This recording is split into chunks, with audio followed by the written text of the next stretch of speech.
nuestro Señor Jesucristo, en aquella noche. Él estaba muy triste. Muy triste. Porque sabía que pronto sería traicionado.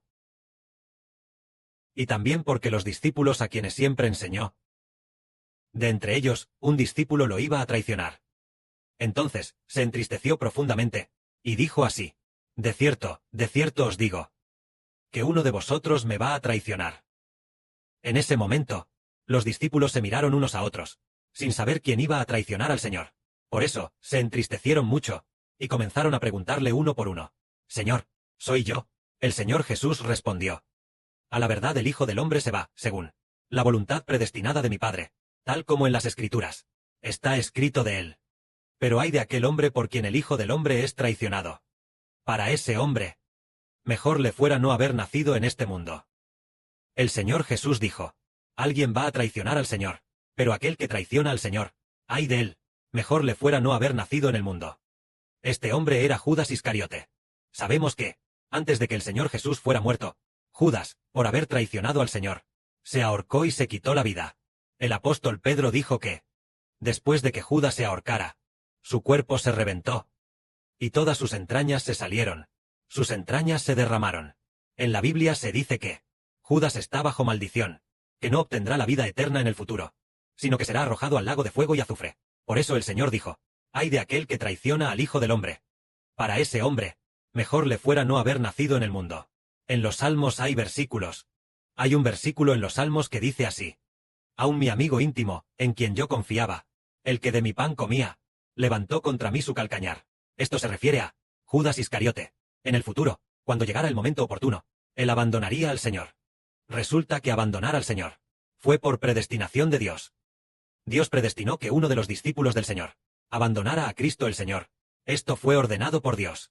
Ahora, si un hombre es predestinado por Dios de esta manera, para que traicione al Señor, ¡ay de ese hombre! ¡Cuán bendecidos somos nosotros, que el Padre Celestial nos predestinó, para ser sus hijos, para que recibamos la gracia que Él otorga! ¡Qué gran bendición es esa! En ese momento, los discípulos no sabían quién era, no sabían quién iba a traicionar al Señor. Entonces, mientras estaban cenando, el que estaba más cerca del Señor Jesús era Juan, el apóstol Juan. Y Pedro, que estaba sentado justo frente a Juan.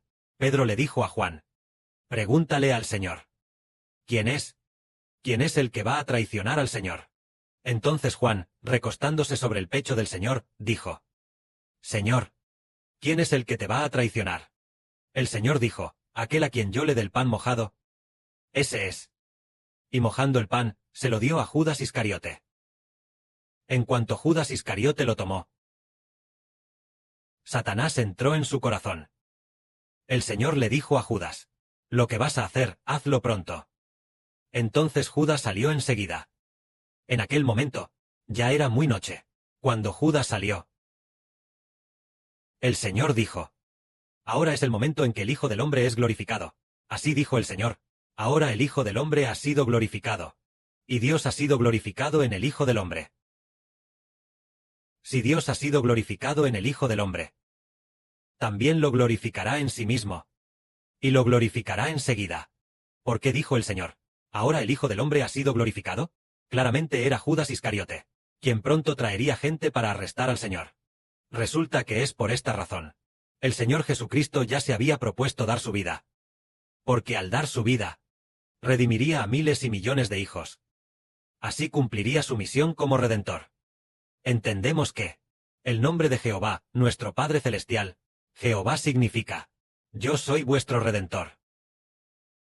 Pero lo maravilloso es que quien finalmente vino a redimirnos fue el Hijo de Jehová, el Padre Celestial. Por lo tanto, el Señor Jesucristo recibió el nombre del Padre, llegando a ser Dios junto con el Padre. El Señor Jesús redimió a toda la humanidad, y así el Señor fue glorificado junto con el Padre. Por eso el Señor dijo: ahora el Hijo del Hombre ha sido glorificado. El Padre glorificaría al Hijo del Hombre enseguida. El Padre haría que el Señor Jesús estuviera con el Padre, sentado en el trono de gloria. Que la gloria sea para el Padre y el Señor. Amén.